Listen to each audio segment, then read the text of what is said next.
പ്രിയപ്പെട്ട കുട്ടികളെ, +1 പൊളിറ്റിക്കൽ സയൻസിൻ്റെ മോഡൽ ക്വസ്റ്റ്യൻ്റെ ആൻസർ കീയാണ് പറയുന്നത്. ഒന്നാമത്തെ ചോദ്യം, ex officio chairman of Rajya Sabha. രാജ്യസഭയുടെ ex officio chairman ആരാണ്? വൈസ് പ്രസിഡൻ്റാണ്. ഇന്ത്യയുടെ ഇപ്പോഴത്തെ വൈസ് പ്രസിഡൻറ്റിൻ്റെ പേരെന്താണ്? കമൻറ്റ് ചെയ്യുക കേട്ടോ. അടുത്ത ചോദ്യം, the highest court of appeal in India is. ഇതിലെ ഏറ്റവും ഉയർന്ന അപ്പീൽ കോടതി എല്ലാവർക്കും അറിയാവുന്ന ക്വസ്റ്റ്യൻ അല്ലേ?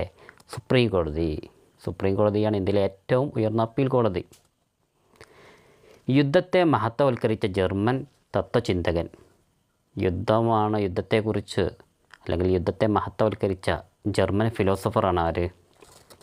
ഫ്രെഡറിക് നീക്ഷെ എന്നുള്ള ഫിലോസഫർ.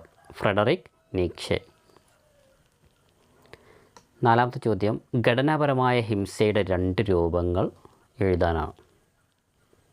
സ്ട്രക്ചറൽ വയലൻസ്, ഘടനാപരമായിട്ടുള്ള ഹിംസയുടെ 2 രൂപങ്ങൾ ഏതൊക്കെയാണ്? ഒന്ന് പുരുഷാധിപത്യം, പാട്രിയാർക്കി. മറ്റൊന്ന് കാസ്റ്റ് സിസ്റ്റം, ജാതി വ്യവസ്ഥ. ഘടനാപരമായ ഹിംസയുടെ 2 രൂപങ്ങൾ പുരുഷാധിപത്യവും ജാതി വ്യവസ്ഥയും. ഇനി ഇന്ത്യൻ ഭരണഘടന ചില രാജ്യങ്ങളിൽ നിന്ന് ചില വ്യവസ്ഥകൾ കടം കൊണ്ടിട്ടുണ്ട്. അത് തിരഞ്ഞെടുത്ത് എഴുതാനാണ്. ബ്രിട്ടനിൽ നിന്ന് കടം കൊണ്ട കാര്യങ്ങൾ ഏതൊക്കെയാണ്? FPTP വ്യവസ്ഥ. ബ്രിട്ടനിൽ നിന്ന് ഇന്ത്യ കടം കൊണ്ടത് FPTP വ്യവസ്ഥയാണ്.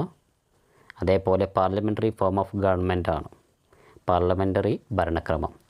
അമേരിക്കയിൽ നിന്ന് കടമെടുത്തതോ മൗലികാവകാശങ്ങൾ, fundamental right and judicial review, നീതിന്യായ പുനരവലോകനം. ഏതൊക്കെ കാര്യങ്ങളാണ് അമേരിക്കയിൽ നിന്ന് കടം കൊണ്ടത്? Classification of civil service in India. Indian civil സർവീസിൻ്റെ വർഗീകരണമാണ് ഓൾ ഇന്ത്യ സർവീസ്, അഖിലേന്ത്യാ സർവീസ്, പിന്നെയോ കേന്ദ്ര സർവീസ്, സംസ്ഥാന സർവീസ്. ഇന്ത്യൻ സിവിൽ സർവീസിൻ്റെ വർഗീകരണത്തിൽ പെടുന്ന കാര്യങ്ങൾ അഖിലേന്ത്യാ സർവീസ്, കേന്ദ്ര സർവീസ്, സംസ്ഥാന സർവീസ്. 7ാമത്തെ ചോദ്യം, രാഷ്ട്രീയ സിദ്ധാന്തങ്ങളെക്കുറിച്ച് ശരിയായ പ്രസ്താവനകൾ എഴുതാനാണ്. 4 പ്രസ്താവനകളാണ് ഇവിടെ കൊടുത്തിട്ടുള്ളത്. അതിൽ ശരിയായത് എയും സിയും ആണ് അല്ലേ? രാഷ്ട്രീയ സ്ഥാപനങ്ങളുടെ അടിസ്ഥാന ആശയങ്ങൾ രൂപപ്പെടുത്തുന്നതിനെക്കുറിച്ച് ചർച്ച ചെയ്യുന്നു. സമത്വം, സ്വാതന്ത്ര്യം തുടങ്ങിയവയെക്കുറിച്ച്